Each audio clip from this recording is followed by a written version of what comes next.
വിജ്ഞാന കുതികൾക്കായി അറിവിന്റെ വിശാല ലോകമൊരുക്കി കാത്തിരിക്കുന്ന അറിയപ്പെടാതെ കിടക്കുന്ന ഒരു സ്ഥാപനമുണ്ട് കോഴിക്കോട്ട്.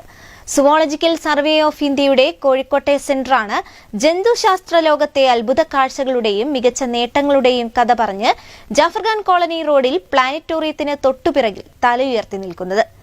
സയന്റിസ്റ്റുകളും സ്റ്റാഫ് അംഗങ്ങളും ചേർന്ന് ഭാരതത്തിലെ മികച്ച സ്ഥാപനങ്ങളിലൊന്നാക്കി മാറ്റിയ ഈ കേന്ദ്രത്തിന്റെ വിശേഷങ്ങളാണ് ഇനി. പൊതുജനങ്ങൾക്കായി അറിവിന്റെ ഭണ്ഡാരം ഒരുക്കി വെച്ച ഒരു സ്ഥാപനത്തിലാണ് ഞങ്ങളിപ്പോൾ ഉള്ളത്. കോഴിക്കോട്ടെ ഒരു പ്രമുഖ സ്ഥാപനം, ഭാരതീയ ജന്തുശാസ്ത്ര പര്യവേഷണ കേന്ദ്രം അഥവാ സുവോളജിക്കൽ സർവേ ഓഫ് ഇന്ത്യ. ഈ ഒരു സ്ഥാപനത്തിലാണ്, കോഴിക്കോട്ടെ സ്ഥാപനത്തിലാണ് ഞങ്ങളിപ്പോൾ ഉള്ളത്. ഒരുപക്ഷെ പൊതുജനം അധികം അറിഞ്ഞിട്ടില്ല ഇവിടുത്തെ അറിവിൻ്റെ ശേഖരത്തെക്കുറിച്ച്, ഒരുപക്ഷെ ഇവിടെ നടക്കുന്ന കാര്യങ്ങളെക്കുറിച്ച്. അറിയേണ്ട കാര്യങ്ങളാണ്. ഗവേഷണ വിദ്യാർത്ഥികൾക്കൊപ്പം നാട്ടുകാരും വിദ്യാർത്ഥികളും അറിയേണ്ട കാര്യമാണ്. അറിവിൻ്റെ ഒരു ഭണ്ഡാരം ഒരുക്കി വച്ചിരിക്കുന്നു ഈ ഒരു സ്ഥാപനത്തിൽ. അതിൻ്റെ കാഴ്ചകളിലേക്ക്, അതിൻ്റെ ഉള്ളറകളിലേക്കാണ് ഞങ്ങൾ ഇന്ന് നിങ്ങളെ കൊണ്ടുപോകുന്നത്.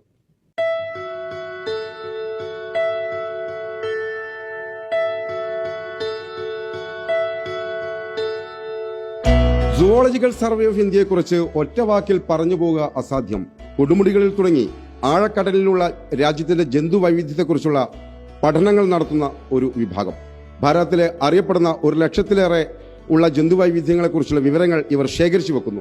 അറിവിന്റെ ആ ഭണ്ഡാരത്തിലേക്കാണ് പ്രേക്ഷകരെ ഞങ്ങൾ കൊണ്ടുപോകുന്നത്. ഒരുപക്ഷെ അധികമാരും അറിയാത്ത ഈ അറിവിന്റെ ഭണ്ഡാരം ഒരിക്കലെങ്കിലും സന്ദർശിക്കേണ്ടതുണ്ട്. സന്ദർശിച്ചില്ലെങ്കിൽ അത് വിജ്ഞാന കുതികൾക്ക് എന്ന പോലെ പൊതുജനത്തിനും വലിയ നഷ്ടമായിരിക്കും. ഇതിന്റെ അമരക്കാരൊക്കെ ഇവിടെയുണ്ട്. അതിന്റെ മ്യൂസിയത്തിന്റെ ആദ്യ ഘട്ടത്തിലേക്ക് 2 ഫ്ലോറിലായിട്ട് മ്യൂസിയം വളരെ കൃത്യമായി ഒതുക്കി വെച്ചിരിക്കുന്നു. ആ മ്യൂസിയത്തിനും ഒരുപാട് പ്രത്യേകതകളുണ്ട്. പറയാൻ വേണ്ടി ഇപ്പോഴത്തെ സ്ഥാപന മേധാവിയുടെ ഇൻചാർജ് ശ്രീജിത്ത് എസ്, അദ്ദേഹം വളരെ ചുരുക്കി പറയും. ആദ്യമായിട്ട് നമ്മൾ കോഴിക്കോട് മാത്രമല്ല, കേരളത്തിൽ തന്നെ നമുക്ക് സുവോളജിക്കൽ സർവേ ഓഫ് ഇന്ത്യയുടെ ഏക ഓഫീസാണിത്. അതാണ് നമ്മുടെ ഈ ഓഫീസിന്റെ ഏറ്റവും വലിയ പ്രത്യേകത എന്ന് പറയുന്നത്. പിന്നെ ജന്തു വർഗീകരണത്തിൽ മാത്രം ഫോക്കസ് ചെയ്ത് വർക്ക് ചെയ്യുന്ന ഒരേ ഒരു റിസർച്ച് ഓർഗനൈസേഷൻ മാത്രമേ ഇന്ന് നമ്മുടെ ഇന്ത്യയിലുള്ളൂ. അതാണ് സുവോളജിക്കൽ സർവേ ഓഫ് ഇന്ത്യ. അപ്പോൾ 109 വർഷത്തെ പാരമ്പര്യമുള്ള സുവോളജിക്കൽ സർവേ ഓഫ് ഇന്ത്യയുടെ ഏക ഓഫീസ് കോഴിക്കോടാണെന്ന് പറയുമ്പോൾ തന്നെ ഈ ഒരു ഓഫീസിന്റെ പ്രാധാന്യം അപ്പോൾ തന്നെ മനസ്സിലാവും.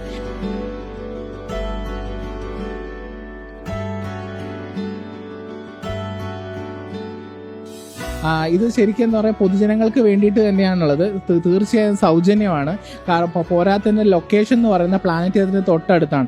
പ്ലാനറ്റോറിയത്തിൽ ഒരു ദിവസം എത്രയോ ആൾക്കാർ വന്ന് സന്ദർശിച്ചു പോകുന്നുണ്ട്. അതിൽ എത്ര പേര് ഇങ്ങോട്ട് വരുന്നു എന്നുള്ള കാര്യം എന്താ പറയുക ശുഷ്കമാണ്. അപ്പോൾ ഇത് എന്താ പറയുക, തീർച്ചയായിട്ടും പ്ലാനറ്റോറിയം വരെ വരുന്ന ഒരാൾക്ക്, ഏതൊരാൾക്കും വന്ന് കണ്ട് ആസ്വദിച്ച് നമ്മുടെ നാട്ടിലെ ജന്തുവൈവിധ്യത്തെക്കുറിച്ച് മനസ്സിലാക്കാൻ പറ്റുന്ന ഏറ്റവും നല്ലൊരു ഇടം കൂടിയാണ് ZSI മ്യൂസിയം എന്ന് പറയുന്നത്.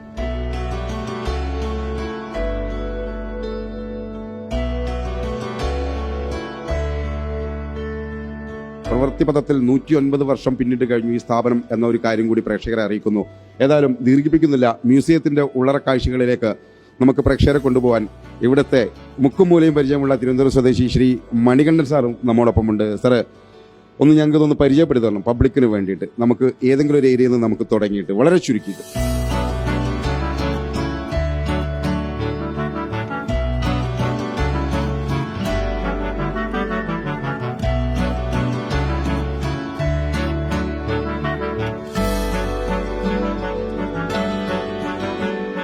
മ്യൂസിയത്തിന്റെ 1ാം നിലയിലെ വിജ്ഞാന കാഴ്ചകൾ, കൗതുക കാഴ്ചകൾ തൽക്കാലം ഒരുപക്ഷെ ഒരു ഫ്രെയിമിൽ ഒതുക്കുക അസാധ്യം. ഇപ്പോൾ നമ്മൾ 2ാം നിലയിലേക്ക് പോകുന്നു. മ്യൂസിയത്തിൽ ഇനിയും അത്ഭുത ചെപ്പുകൾ, വിജ്ഞാനത്തിന്റെ കൗതുക ചെപ്പുകൾ ഒരുക്കി വെച്ചിരിക്കുന്നു.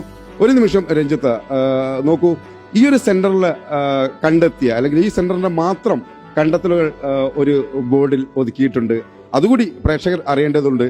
ഇവിടെ നടക്കുന്ന കാര്യം എന്ത് എന്ന് പബ്ലിക് ഇനിയും അറിയേണ്ടതുണ്ട്. കാരണം ശാസ്ത്രജ്ഞരടക്കമുള്ള ആളുകൾ, ഫാക്കൽറ്റികൾ, ഒപ്പം തന്നെ ഗവേഷണ കുതുകികൾ എല്ലാവരും ചേർന്ന് ഈ ഒരു മ്യൂസിയത്തെ, അല്ലെങ്കിൽ സുവോളജിക്കൽ സർവേ ഓഫ് ഇന്ത്യയുടെ ഈ ഒരു കോഴിക്കോട് സെന്ററിനെ, ഇത് ഇന്ത്യയിലെ, കേരളത്തിലെ ഏക സെന്റർ എന്ന പ്രത്യേകതയുണ്ട്. 109ാം വർഷത്തിലേക്ക് എത്തി നിൽക്കുമ്പോൾ ചരിത്ര പ്രാധാന്യം കൂടി ഈ ഒരു സെന്ററിനുണ്ട്. അതിന്റെ മ്യൂസിയത്തിന്റെ 2ാം നിലയിലേക്കാണ് നമ്മൾ പ്രേക്ഷകരെ കൊണ്ടുപോകുന്നത്. ഈ കാഴ്ച കൂടി നിങ്ങൾ കാണേണ്ടതുണ്ട്.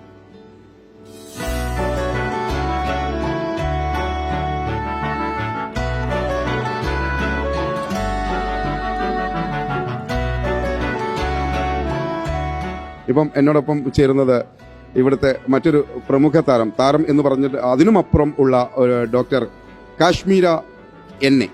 പ്രധാനമായിട്ടും റിസർച്ച് സ്കോളേഴ്സ്, ഗവേഷണം നടത്തുന്ന കുട്ടികൾ, പിന്നെ ശാസ്ത്രം പഠിക്കുന്ന കുട്ടികൾ, അത് ചെറിയ കുട്ടികൾക്ക് മുതൽ റിസർച്ച് സ്കോളേഴ്സ് വരെ, അങ്ങനെ എല്ലാവരും വരാറുണ്ട്. മാത്രമല്ല പൊതുജനങ്ങളും ചിലപ്പോൾ ഇതിൽ താല്പര്യമുള്ളവരായിരിക്കാം. അവരും എന്താണ് ജീവജാലങ്ങളിൽ താല്പര്യമുള്ള പൊതുജനങ്ങളുണ്ടെങ്കിൽ അവരും ഇവിടെ സന്ദർശിക്കാറുണ്ട് കേട്ടറിഞ്ഞ്. ഒരുപക്ഷെ വിദ്യാർത്ഥികളടക്കം വന്നു കഴിഞ്ഞാൽ അവരെ ഗൈഡ് ചെയ്യാൻ കൂടി ഇവിടെ സംവിധാനമുണ്ട്. അതിനോട് താല്പര്യമുള്ള ആളുകളുണ്ട്.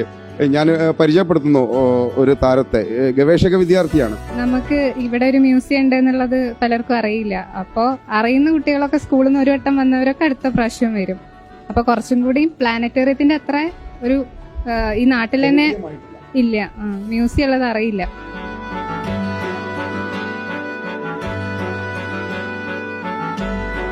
ഗവേഷക വിദ്യാർത്ഥിനി സൂര്യയടക്കം പറയുന്ന കാര്യങ്ങൾ ഇങ്ങനെ തന്നെയാണ്.